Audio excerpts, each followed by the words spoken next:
Mi nombre es José Antonio Hernández Macías, soy investigador del Centro de Investigaciones sobre América Latina y el Caribe de la UNAM y soy profesor de la carrera de Relaciones Internacionales de la Facultad de Estudios Superiores Aragón. Eh, Vengo del doctorado de Estudios Latinoamericanos, de la maestría en Historia y de la licenciatura en Relaciones Internacionales de la misma universidad. Mis líneas de especialidad son tres. La primera es sobre la política exterior de Colombia y Venezuela.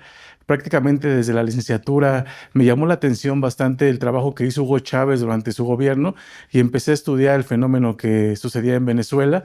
Me enfoqué en la política exterior que tenía Venezuela y Colombia hacia la zona del Caribe. Creo que el Caribe es una zona muy importante para México y para América Latina y que muchas veces es invisibilizada. También trabajo temas sobre integración latinoamericana. Me parece que es fundamental la búsqueda de la integración para la cuestión del desarrollo en América Latina. Y finalmente, pues trabajo temas en general sobre relaciones internacionales latinoamericanas y caribeñas, pero siempre desde marcos teóricos y desde visiones propias. Trato de generar, de un poco dinamizar el debate teórico latinoamericano sobre política exterior y relaciones internacionales. Lo que pasa es que si esperamos que todos los elementos se conjunten y que toda América Latina estemos viendo hacia el mismo lado, va a ser muy difícil buscar la integración en ese aspecto.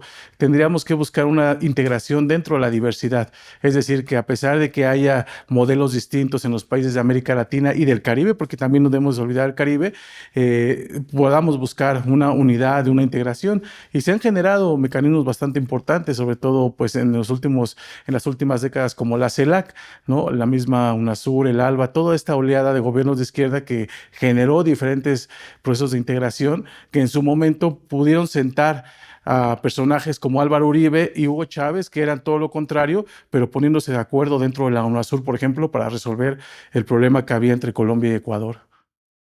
Yo creo que falta mucho trabajo, necesariamente se necesita convencer los gobiernos, la población es algo que siempre he pensado y que he trabajado en mis escritos, que la integración solamente a través de los gobiernos es insuficiente, que es necesario que todos conozcamos los beneficios que tiene integrarnos y desde abajo se pueda buscar una integración de alguna forma alternativa. Pero específicamente sobre la CELAC, yo creo que desde la llegada, por ejemplo, de López Obrador, que intentó volverla a poner en la agenda, después Argentina, por ahí en el Caribe, y bueno, Xiomara y ahora Petro, me parece que, sin embargo, es muy importante apuntalarla, que se esperaría que fuera mucho más abarcadora en temas, en agendas, pero que ya está cumpliendo una función muy importante. Y el ejemplo más claro es esta última reunión que hubo entre la CELAC y China, ¿no? Me parece que es bien importante cómo América Latina va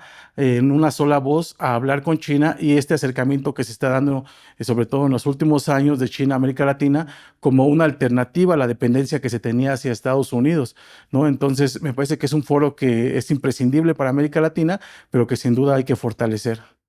Pepe Mujica, un expresidente uruguayo que viene del movimiento de la guerrilla, que fue encarcelado durante muchos años, pues es todo un referente para la política y para la ética en América Latina, ¿no? Me parece que es uno de los personajes que muy pocas veces se genera en la región, justamente por ser una persona bastante congruente, ¿no? Que dice y piensa en la forma en que actúa, ¿no? Hay de alguna forma un Mujica para todos. Por ejemplo, recientemente, a partir de su muerte en los medios de comunicación tradicionales, pues mencionan más este Mujica que sale ya de la presidencia, esta persona bonachón, éticamente correcto, pero me parece que sobre todo se debería de recordar el Mujica revolucionario, el Mujica que cambia la política del Uruguay, ¿no? Que llega a Uruguay y que emprende toda una agenda social bastante profunda, que aplica la cuestión del humanismo dentro de Uruguay, ¿no? Por ejemplo, sus principales logros de ahí es haber cambiado la legalización de la marihuana, haber aprobado el aborto para las mujeres y haber un poco emprendido toda una política en la cuestión de feminismo, de la libertad sexual, ¿no? Me parece que tiene bastantes logros importantes, sobre todo me refería a cuestiones sociales, que lo dejaron como un referente en América Latina, ¿no? Recordemos que este Pepe Mujica representa esta primera oleada de gobiernos de izquierda en la región, esta que arranca con Chávez en 99, pero que después pues, le sigue Evo Morales, le sigue Lula da Silva, toda esta oleada que dejó ver que en América Latina, con el fortalecimiento del Estado, se podrían reducir grados muy, muy amplios de pobreza, se podría aumentar el desempleo, podría haber una mayor soberanía alimentaria, energética, ¿no? Entonces representa toda esta oleada y de ahí se queda como un referente. Después sale de la presidencia, llega como senador, pero me parece que pone énfasis sobre todo en una crítica hacia el modelo de desarrollo a nivel global, ¿no? Yo realmente creo que es con lo que me quedo de Pepe Mujica. Por ejemplo, podemos escuchar sus discursos. Recuerdo uno muy famoso en Río en 2015, en donde habla que realmente es imposible vivir con el nivel de consumo que vivimos. Realmente, a pesar de que lo hace de alguna forma disfrazada, está criticando el modelo económico actual de la región, está criticando el capitalismo salvaje con el que vivimos. Ese es el Pepe Mujica que me parece que es más importante rescatar, que esta visión más endulcorante que pues un viejillo bonachón que hablaba de el amor y que hablaba de que debemos de vivir de alguna manera felices aunque seamos pobres, etcétera, ¿no? Si vemos su gobierno, pues al final es un gobierno reformista, no es un gobierno de cerca revolucionario, socialista, no es un gobierno que haya cambiado el modo de producción, que haya de alguna forma salido del status quo de estos gobiernos de izquierda que de alguna forma pues solamente un poco reducen esa deuda social que hay, pero que como pasó en Uruguay, de repente llega un gobierno de derecha y cambia inmediatamente, ¿no? Que tiene mucho que ver por cómo está formado el Estado en América Latina, que permite hacer justamente esto, que llegue un gobierno de derecha y cambie todo lo que se hizo anteriormente. Pero también yo creo que muchas veces se espera que esos cambios sean rápidos y que los lleve adelante una sola persona. Pero realmente, no es lo mismo tener el gobierno que tener el poder, decía Rafael Correa, y ahí se aplica, ¿no? Yo creo que una vez que llega a la presidencia se da cuenta, pues que está luchando contra gigantes, ¿no? Contra medios de comunicación, contra el poder económico, muchas veces contra los militares, etcétera, y que por lo tanto es muy difícil darle una vuelta de 180 grados al Estado latinoamericano de esa forma, ¿no? Sin embargo, yo creo que sí se puso pues digamos, esas metas, eh, esos objetivos, pero que son muy difíciles de cumplir en América Latina. Y me parece que por otra parte reflexionaba también en un fenómeno que sucede constantemente con los gobiernos de izquierda, que es justamente el dejar nuevos cuadros, ¿no? Me parece que de ahí eso también se rescata bastante. Él hablaba mucho sobre esta cuestión que era más importante dejar esos nuevos cuadros que luchar de alguna forma solitariamente y con todo lo posible, ¿no? Entonces se crean también, por ejemplo, en Uruguay, pues diferentes escuelas de cuadros políticos que me parece que son importantes y que van dando resultado y lo vemos, por ejemplo, con el regreso del Frente Amplio recientemente, ¿no? Que todavía le toca a Pepe Mujica no solamente ver esa victoria, sino participar directamente en la campaña de esa candidatura presidencial. Él todo el tiempo habló sobre austeridad, una crítica pues al consumismo salvaje.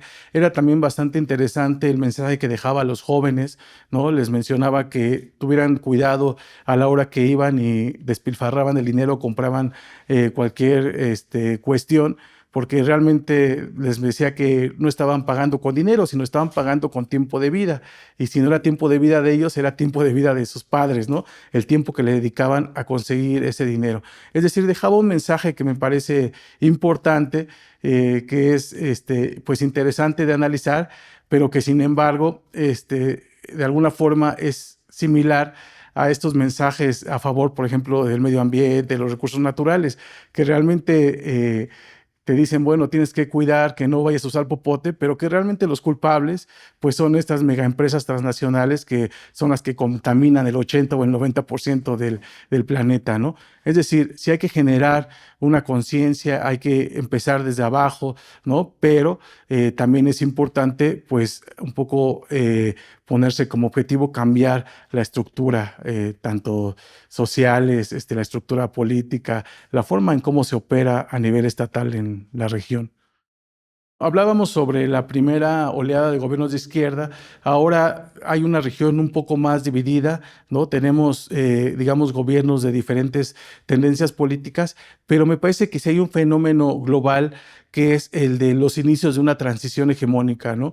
Me parece que cada vez es más claro cómo hay un declive por parte de Estados Unidos. Justamente Trump, más que exponer esa fuerza de Estados Unidos, yo creo que está acelerando ese declive, ¿no? Tratando de romper todos los organismos multilaterales, hablando de las cuestiones como los aranceles, ¿no? La cuestión de la migración.